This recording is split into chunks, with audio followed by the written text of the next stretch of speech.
The next chapter we are going to deal with is chapter 4, and it deals with journalizing and posting transactions. These are two steps that are very essential and important in the accounting world. The first thing is we're going to talk about journalizing and what journalizing is. When we talk about the financial data and the steps through it, we talk about the input. The input is the part where we have been doing with our source documents and kind of looking at the transactions. Then we have to journalize the transactions, and then we post the transactions, and then we have what we call a trial balance. Today, this chapter really focuses on the last three steps of that. The first thing we're going to look at is source documents. Every document that we get is called a source document.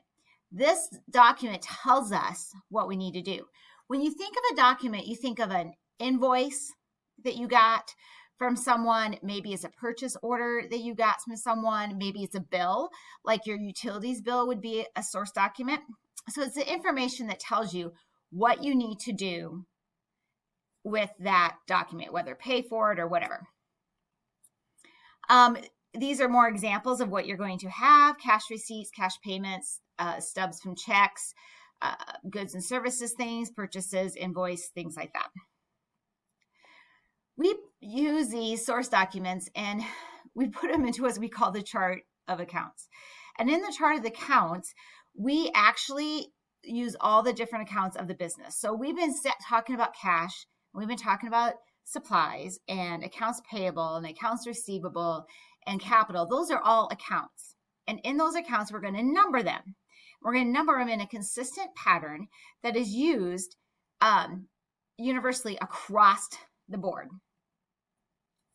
So one thing we have to remember is that assets are all start with a 100.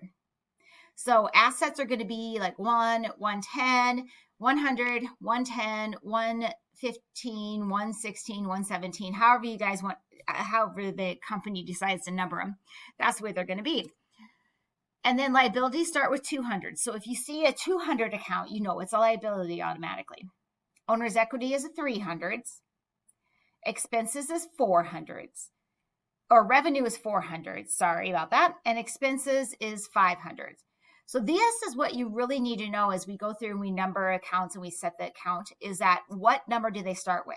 You're not going to put a 100 number in liabilities, and you're not going to put a 500 number in owner's equity. You just have to know which ones the numbers start with. And another thing with this is that they usually tell you what account numbers, like how to do that. Right now, we just recognize the account numbers. We're not really having to do a chart of accounts. But if you do, usually our problems in class kind of tell you which one it is.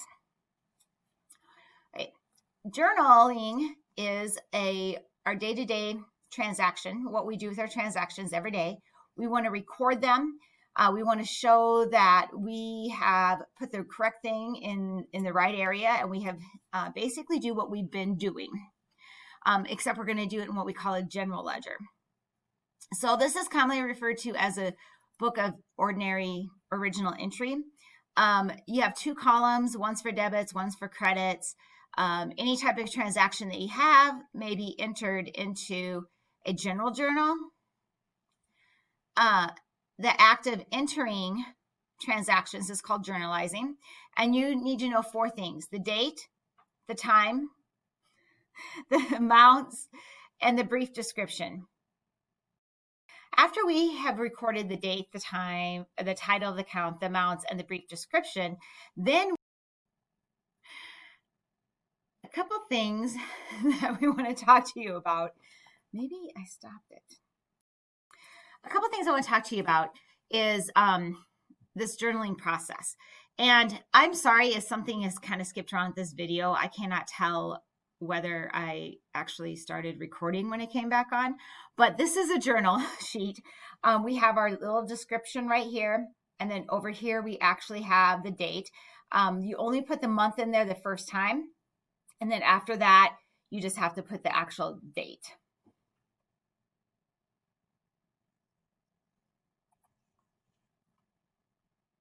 Well,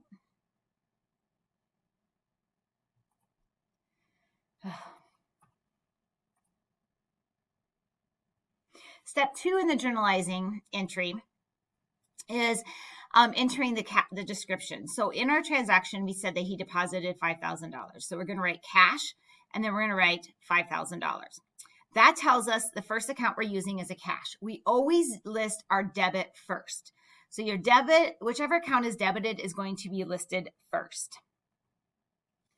Then you're going to list your credit account. In this instance, it is capital. Now, all you have to do is indent the capital a little bit, or the credit a little bit. You don't need a date there, anything like that. You can put more of a description. Sometimes they ask you to. You don't always have to. And you can leave a blank line between transactions, but that is kind of up to what they ask you to do. If they're asking you to do explanations, do it. Not all the time do we do explanations. We also have what's called compound entries, and that is where you have more than one debit or more than one credit. Remember, all the debits are entered first. So in this example over here of our compound account here, we can see that we have one debit. Okay, we bought equipment, but we paid part of it for accounts payable and part of it for cash. So what we do then is we put our total of equipment as a debit, and then we credit your accounts payable and cash for the amounts that they had. So it's just the same way we were dividing it up before. We're just putting it in a journal format instead of going across. You also may have somewhere where you have more than one debit. Like down here, you have two debits. So you have cash and accounts receivable, and then you have delivery fees that you're owing. So again, always put your debits first. If you have more than one debit, more than one credit, that is fine, but always put them first. We also have in the general ledger. Now the general ledger is what we're actually going to post in. It's a complete set of all the accounts used by the business. What we like to do is be able to individually tell where the account is. I kind of tell you like this. It's a running total of the account. So do you know how we would have to add and subtract our accounts to come up with a total at the end?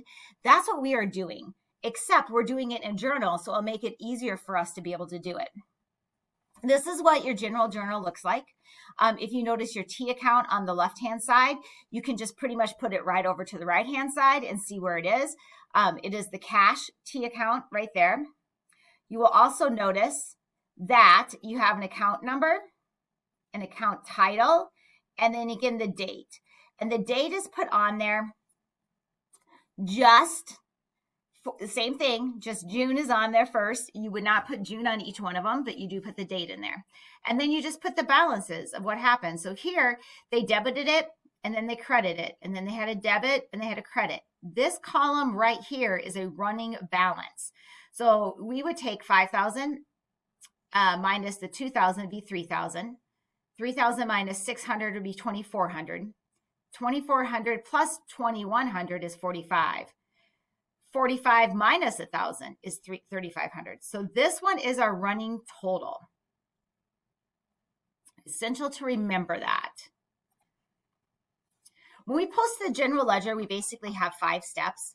And these are usually done daily or every other day, or they have a process that they do them in. You're going to enter the date. You're going to enter either a debit or credit, whichever one it is. And then you're going to put the balance of the account. And then you're going to use what's called a post reference. So you're going to take the journal page and you're going to put it in the post reference column of the ledger. So that is this process right here. So as we look at this, is this one right here.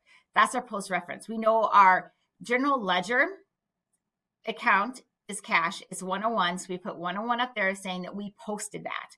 And then we put J1 down here saying, where did we post it? So this transaction of 5,000 was posted in journal page 1 right here.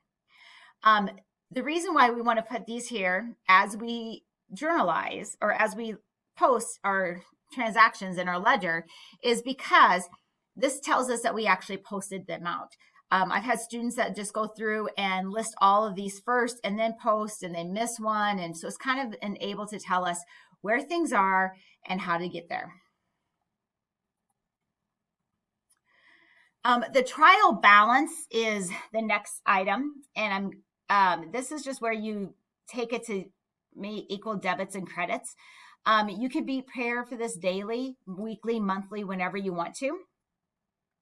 A trial balance, we have actually done some of these. This is where you just list all your accounts. You put them as debit or credits, and then you want to make sure it equals at the bottom. We were essentially doing some of this in chapter 3.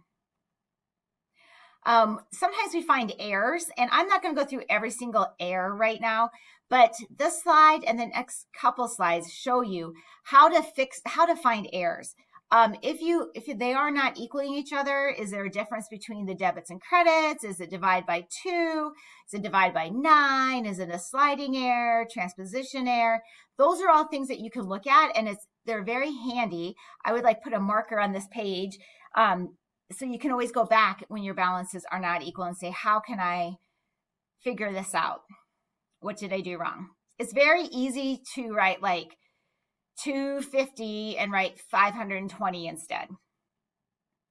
If those tricks don't work, then just double check all your ledger accounts and make sure that you had posted the correct amounts. Again, that's sometimes easy to just transact and change a number real quick. And then you don't erase anything, and we won't be worrying about that because we're doing everything on their computer. So you will notice if most of the time they just have you correct the errors. But if you were doing it even in QuickBooks, you have to label it as a corrected account. So I'm making a correction. And then this just talks about changing it in the entry method. So I want you guys to make sure that you really read through this chapter and understand it. We have a bunch of practice problems and homework part 1. And make sure you let me know if you have any questions. Thank you.